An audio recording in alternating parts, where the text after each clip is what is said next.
Welcome to this EC2 TV special featuring an evening with Dr. Lennox Bernard earlier this year. Dr. Bernard is a well-respected guest for the EC2. He spoke to a full hall of parents and teachers about the importance of parental involvement in education. To start off the evening, Megadi from St. Eustatius premiered the song he composed for the youth of Seba. First of all, I want to open up this session with a song that is entitled School is a Perfect Place that I have written. It's a reggae song, so we're going to start to open up, get the vibe, the spirit alive, and understand the importance of education. Okay?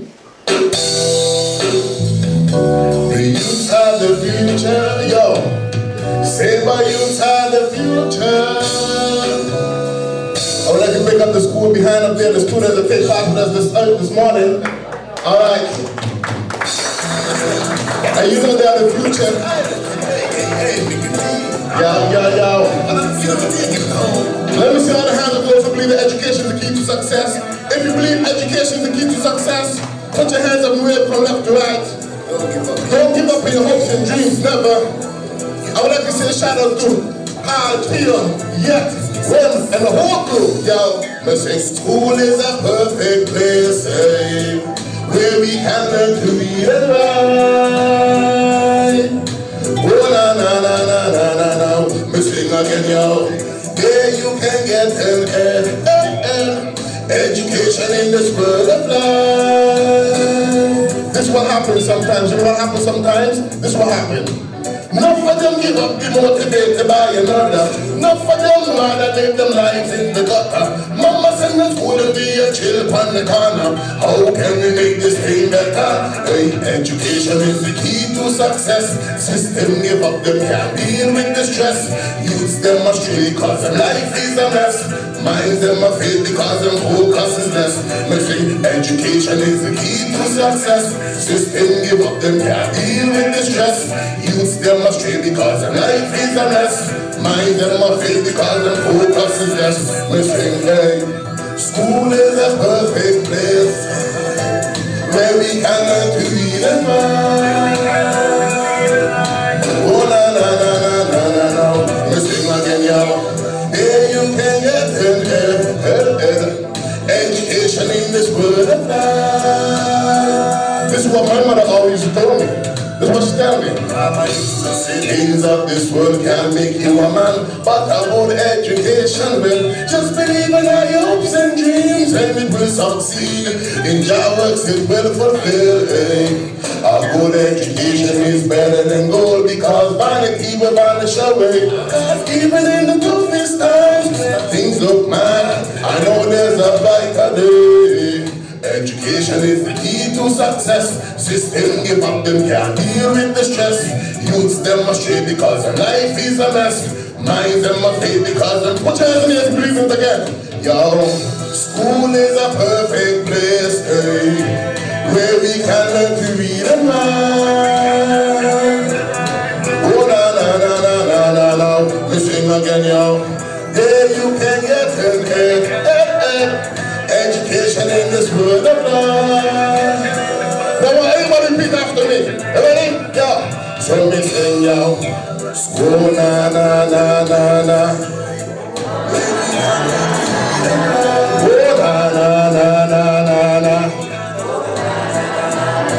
Listen, yo, there you can get an education in this world of life. Yo, listen to the youths in the back there. Yo, the youths are the future. The youths are the future. Say my youths are the future.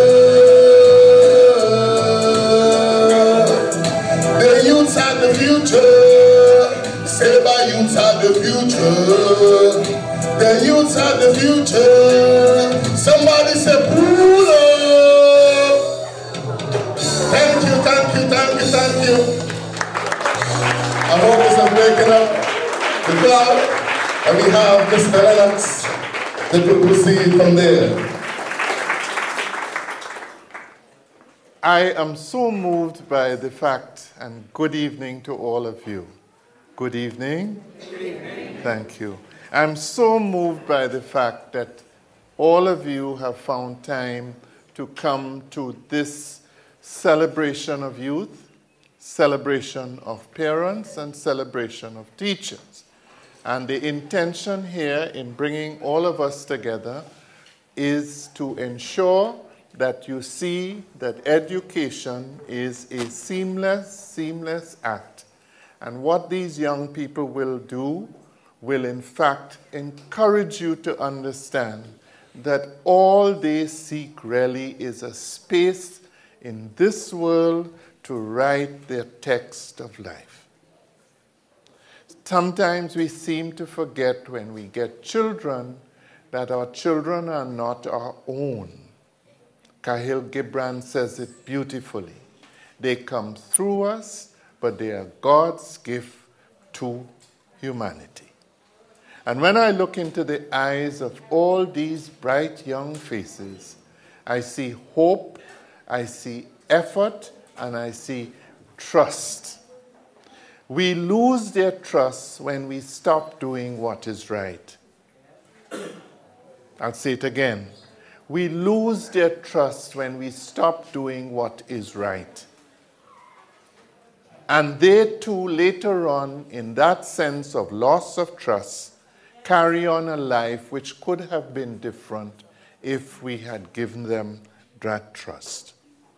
It has been a pleasure to be here 8 years, with a gap of about 3 the last time around. As one gets older, one realizes that the trip could be the last one. It always happens. So even as I know that there could be life ahead, I celebrate this trip with the hope that whatever comes, we would have made an effort to make things different. I want you to give in order, not of preference, but just in order of what we call protocol. An applause to some of the people who have worked with us this week to make this happen. We must applaud our 2 principals who gave of their time and effort for workshops, and one of them you will see acting in one of our skits. The other one wanted to act, but she was placed in a standby position, and she still wanted to act. So let us applaud our principals. Thank you. Thank you very much. Let us applaud our teachers who were able, with patience and diligence and tolerance, to have me and maybe the rest of the group in their schools seek to forge something. In my case, more so with the teachers, and in the case of Megadi and his team, with the children. Can we applaud the teachers?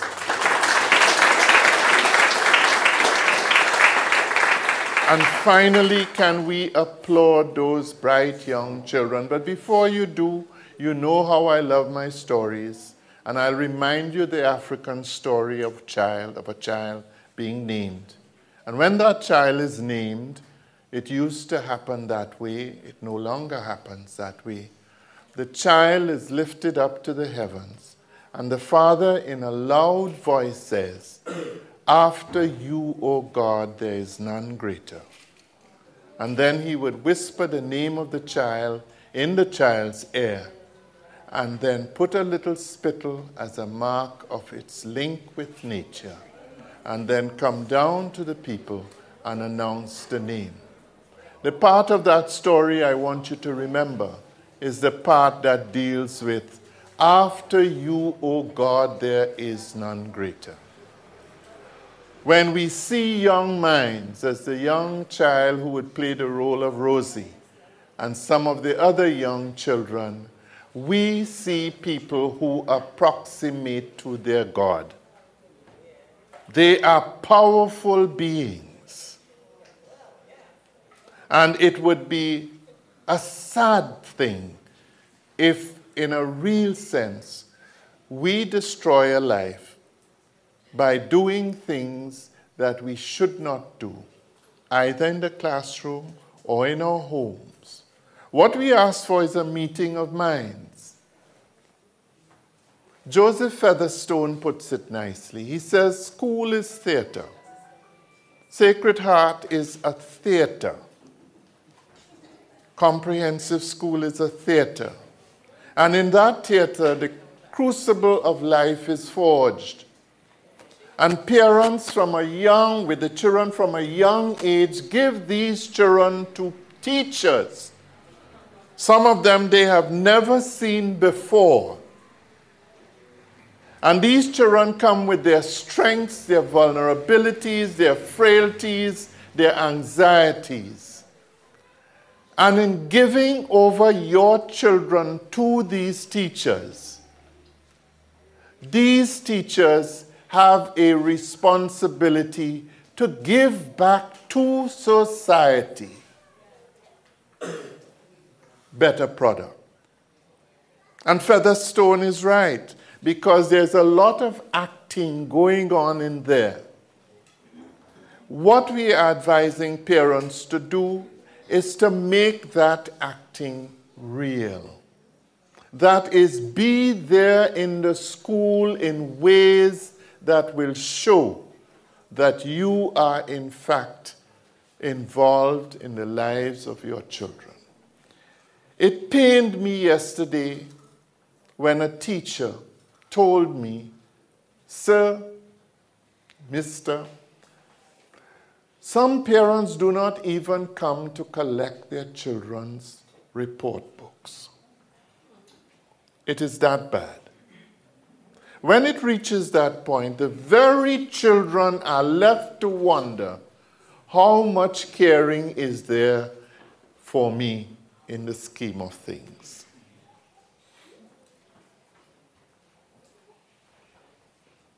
Older parents never did that.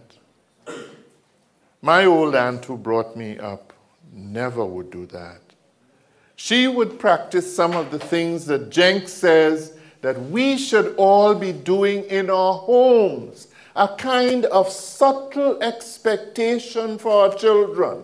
Not always telling these young minds, I want you to be this, and I want you to be that, and I want you to be other. But subtly putting in place things that will make them want to learn. Things that will make them even want to be better than we are. Sometimes even reminding them of the sacrifices that you have made to reach this point. I'm going back with a check, a little check that Yet gave me for my work. And those pick-me of mine, big people now, will expect me as I walk in that living room to sing my little ditty. Give thanks with a grateful heart. Give thanks to the Holy One. Give thanks, for he has given Jesus Christ, his Son. Give thanks with a grateful heart. And I could go on, and Megadi would wonder if I'm rivaling him this evening. Why is it important to tell you this? Not that it in any way does something to show me as being different from anybody else, but that there was a subtle expectation that I brought to those pick-me when they were small and when times were harder, to make them know that Daddy had to make the sacrifice for them to go to school, and to one of the best schools in the country. When one puts a little plastic stethoscope at the bedhead of a child, it's not that you necessarily feel she will be a doctor. But if perchance she takes that stethoscope and begins to sound the animals and give them prescription, and then come to you and want to do it, it would be like my little daughter today, who is practicing surgery on people and doing it in a way that we possibly never thought it would happen. What did we do? we gave subtle expectations. Or that old aunt in her one pair of stiletto shoe in our poverty, it's one she had. In fact, when she wore it and put it on, and I told her, Aunt True, you're looking good, and she would say yes, but not a cent in my pocket. She went to a principal who had labeled me bad, meaning that there was no hope for this guy. Later, when I worked with him at the university and reminded him of it, he apologized profusely. But Aunt True left her setting, and with a little type of African behind that she could swing. You will see some of it tonight. You will see some of it tonight. She made him understand, you cannot violate my child. It wasn't her child. My mother had been forced to leave the country in an attempt to make a better life. And Aunt True soldiered on. What is the story there? Subtle expectation. Papers in the home for people to read. Not necessarily forcing it down your throat. The story there is subtle expectation. And that is one of the things we would have shown you on the slides tonight about the kinds of subtle expectations you must have for your children. And that is some of the things their teachers who are here in the audience are some of the subtle expectations you must have for your charges, your students. And then we talk about love. Love and respect for children. Unconditional love.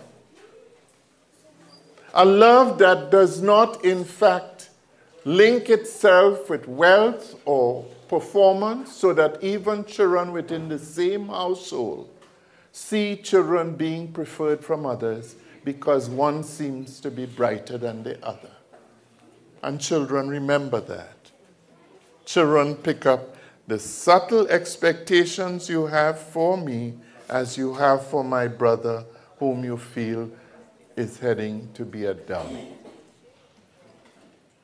All that is in that crucible. And we make or break children. I spoke to teachers this afternoon from my heart about what we do for two children when in fact we do not understand their masculinities across a stage, across a spectrum, from what could be called the alpha male to the individual who is finding himself or herself in an environment where he didn't do it to himself and is now struggling to find that sense of being. And we can once again make or break that student, that human self, if we apply labels, if we show them to be different in a way that will preclude them the opportunity to learn. Take from them the opportunity to learn how to learn. I won't be long because I get this sense that the message will be so much better in an environment where you will see people act it out. People who will in fact show you ways in which teachers bring their own experiences to bear on children based on how they were taught. And parents bring their own experiences based on how they were brought up. And if the two cannot meet in a way that suggests that this is ours, then there will be a level of discord between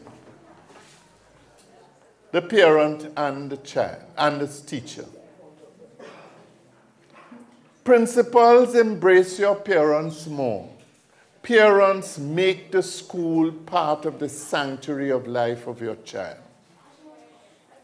When I started, I said about the child writing their text of life.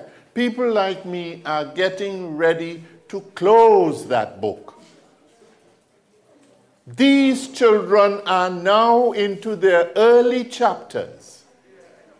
And depending on what we do with them and to them will determine what will be the world that they have named when they reach like me and others like me. So we have a plan, dear parents, to change things. The teachers almost have struck a covenant with us to give you an opportunity to be more involved in school. We have begged them to understand that homework is a task that should not be overburdening, that the quantum of homework should not extend. In fact, Principal Diane was saying to me, but it shouldn't be more than an hour. And I'm saying, but Principal Diane, somebody reported 3 hours. It means that we now have to look at that quantum in the context of the children being able to find time to develop their sense of self. We intend to give you parents, and Teacher Elka is not here, but Teacher Elka, we are hopeful, will be able to see this work itself through. We are writing a parental guide, something like an inspirational book. You know those that like you use like the Daily Word? We are going to have it flapping out and in and out so that with each day you will get a thought that will allow you to reflect on some of the things that you have to do. There's no reason why parents should not be advised that their children are heading for obesity. Where I thought that the norm was 15% worldwide for children under 15, yet was reminding me that in a survey they did not too long ago, it was as high as 30%. Dr. Sanjay Gupta on television on Anderson Cooper this evening, before I was getting ready to come, was showing us what one bout at McDonald's can do to the viscosity of your blood based on the amount of dairy and meat and oils that you use. There is now a calcium check that can trace for the next 4 years whether you will get a major heart attack. All that is happening. Why is it happening? Because we are eating ourselves to death. We are.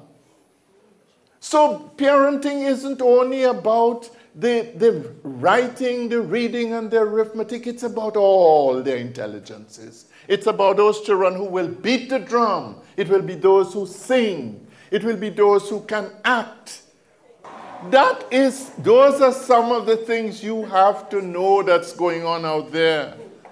You have to know that demographers call your children born after 1995, age 15, they call them digital natives. It means that if you do not bring language to them, they will throw language away. They will not like what we are doing here. Don't you notice some walked out? They cannot deal with that. That is not instant enough. If I had sung it in a dub and do me thing like that, I bet you some come back in. Yes. They are digital natives. How do you change that, dear good parents, especially for the boys? You have to get them to read again. How do you get them to read again? By you reading aloud to them. Not when they've reached the 15. Because by then, of course, they'll call you retarded and all kinds. But earlier. Because we are losing language. Have you seen the spelling in messaging? Do you know that some of us will never recognize that some words came from Latin and some from Gaelic and other places, Gaul and so on? No. And there will come a time in the not too distant future when we will not know where the language came from. And we'll be back to the... And if you hear young people sometimes talk, it's a good thing Megadi not doing that. You realize... Just take Kristen for a minute. And if Kristen has to engage in the mating game in another year or so, and Kristen is asked, how do you seek to set up a relationship with Rosie? Hey, yo. And because there's no language. Rosie, who is different, Rosie, who, because of schooling for girls, are different from boys, but yet we teach boys as we teach girls.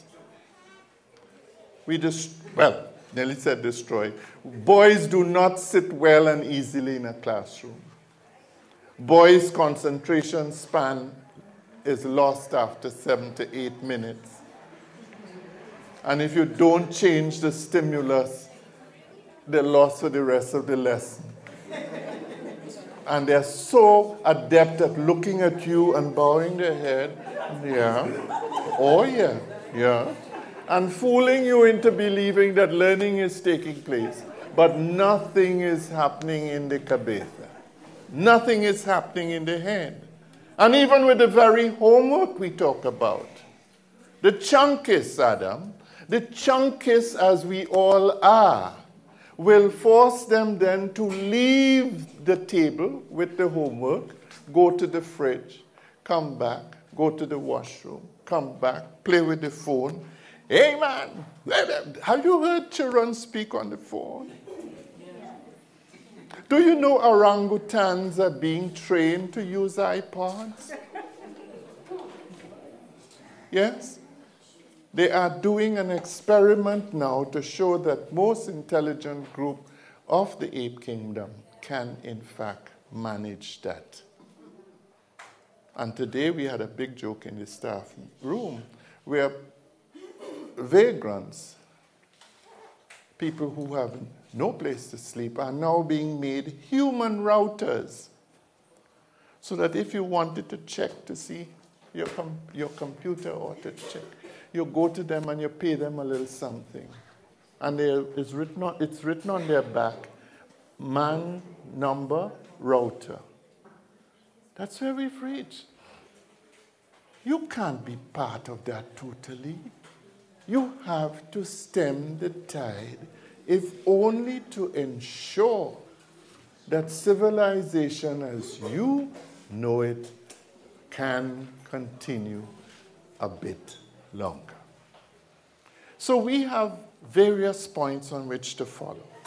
We are hoping to give, and yet tell me if I'm talking out of school, we are hoping to give a backpack to every parent in our schools in the new school year that will contain this very parental guide, that will have things related to learning, that will deal with tips for your good health and your health of the health of the children, looking at their eyes, their ears, their weight, or whether there is anything endemic that will affect them in learning. Activity sheets, and we are begging that backpack will remain, and we're hoping, I don't know if we have any benefactors, billionaires or others in the audience who could already vouch. See, Carl looking at me. Yeah, yes, can vouch to be giving a donation towards getting some of these backpacks. We are aiming to make you a prime mover in the lives of your children at school. Do not lose this moment. Do not lose this moment. I'm hearing of some children who may very well leave now because of your links with Holland to study in the Netherlands, to go further. I'm begging you, parents, to realize that not all of them will want the academic mode. We are opening an institute for vocational education. Adam was telling me that a marine welder can make many times more money than even a medical doctor in the system. Our children can be marine welders. Our children can be modern-day type boat builders. Our children can do some of those other things that even though some of you feel they are left to the hands and manipulative skills, that they will be able to earn their keep and live good, productive lives. There are some doctors who do not live good, productive lives because they have not that sense of confidence about the other things about themselves. So whereas you may be looking with glint and glamour for them, in essence, look within and realize that this child may be best serviced by a skill that can take them through life in a very forceful and meaningful way. All these things we have a 10-point plan, more than a 10-point plan, where we will look at that. Before I leave you though, because I'm a researcher and because my business is about research, I want to tell you that what we are saying is not things that we make up. We did a little survey, nothing big, based on attitudes in both schools. And the results were interesting. At the senior comprehensive school, 24% of our children said that school is not a safe place. Now that is high. It means that coming to school for some of those children can be an act of drudgery. How can we make our school a safe place? I'm hearing work is going on bullying. I'm hearing that, and safety is not only about somebody shooting you. Safety is about living in a sense of fear, or non-safety could be living in a sense of fear. School in my time had that, although you all love to be beaten with whips. And even today they're telling me I get licked, so what's wrong about that? Never beat your child. Licks is violence. When you beat a child, you are indirectly telling that child that the only way or the main way that you can make a corrective position on things is by moving into a violent mode. That's why they may beat their friends. That's why they may beat and become a bully. That's why they may beat their spouses, because they are conditioned to see. And don't tell me you know how to do it. And then I ask you how scientific it is that you know how to do it. Do you know how many strokes to give a boy as against a girl? Do you know we bludgeon boys more than girls? And when do you do it? When you're at peace with yourself or when you're very angry? So you're beating them to get rid of your anger rather than to create some form of just punishment. So that is not the answer. So that schools must be havens of love and a feeling of sharing, of mutual respect. There was a time that children loved their teachers. I'm sure there are some that still love their teachers. I saw a young man holding on to teacher Elka And you could see the love emanating from both people, because she was like a grandmother hugging and nurturing that child. 20% of the children at the secondary school said that they were not interested in most of the subjects that they were taught. That's high. It means, Mr. Principal, that we have to look again and see how we give our children options for learning. I know you have problems of timetabling.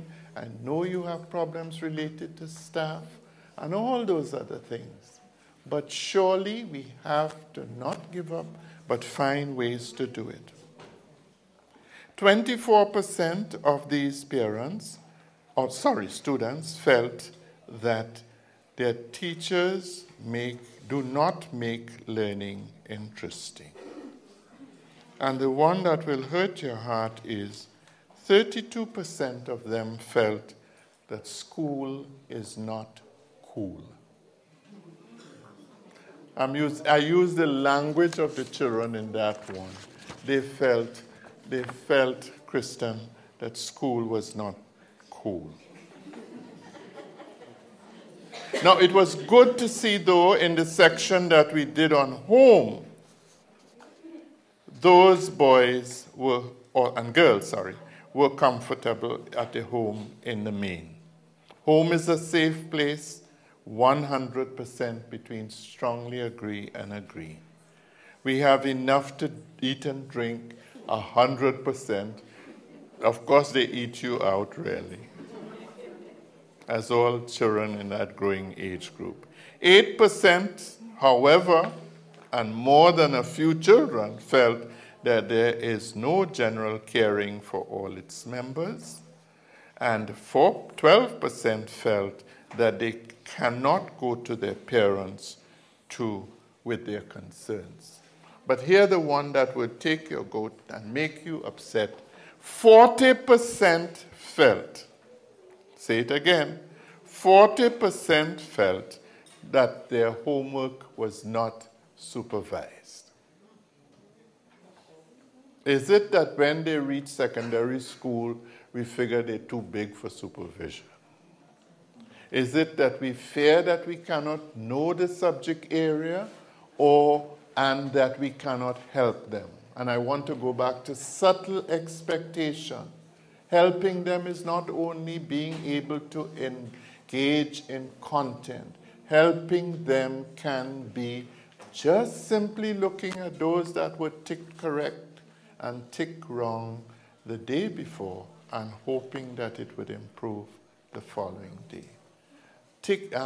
Subtle expectation is telling them to sit up in holding your pen so that your penmanship will be better and that you will have a style of writing that will not make you. In fact, there are some orangutans that they have found that write better than human beings.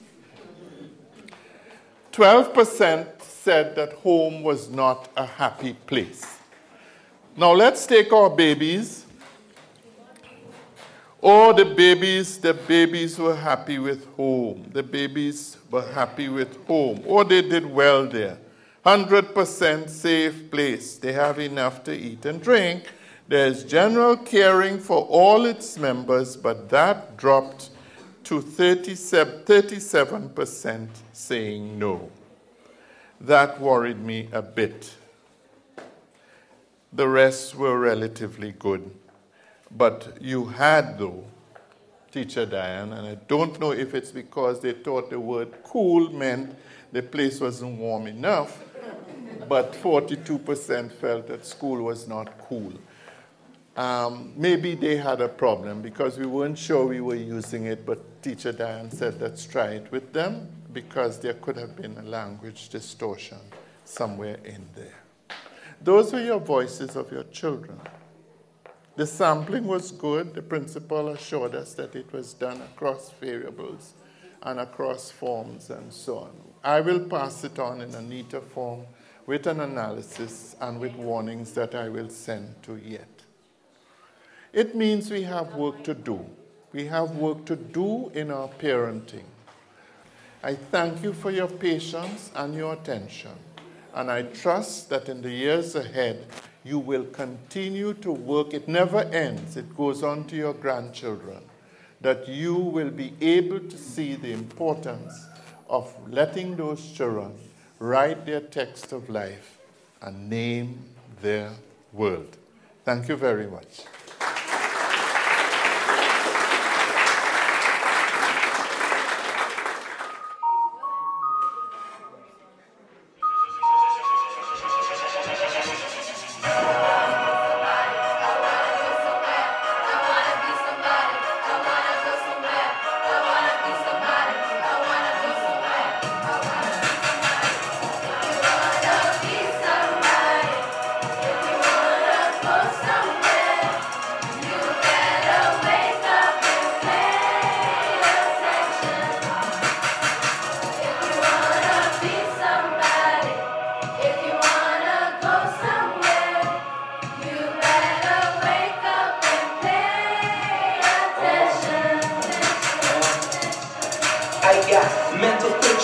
Pictures of my mental thoughts of my future when I think on things that can't be bought. I remain a free thinker, dreams keep coming, stop talking, you're disturbing me.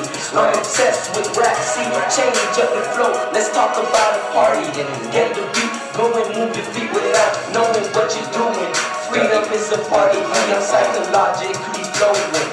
Crazy with dreams, this Junior J, yeah, you know, man, I'm a stargazer, but aiming beyond the stars. I got the world in my hand, busy reaching for Mars.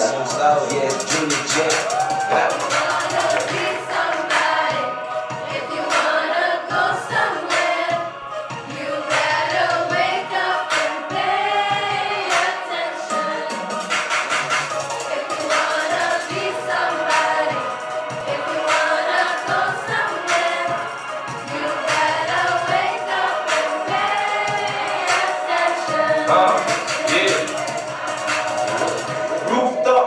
Chop or burn and smoke. Shut his fast, stay sharp as it prices glow. High life, flipping and get some more. Paradise, the luxury marble flow. When I hit me full of that cash.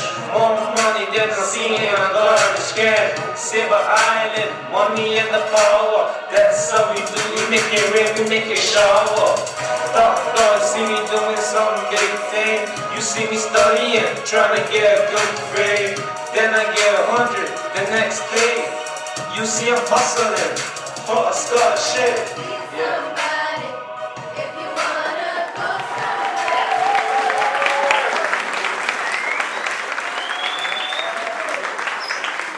Thank you.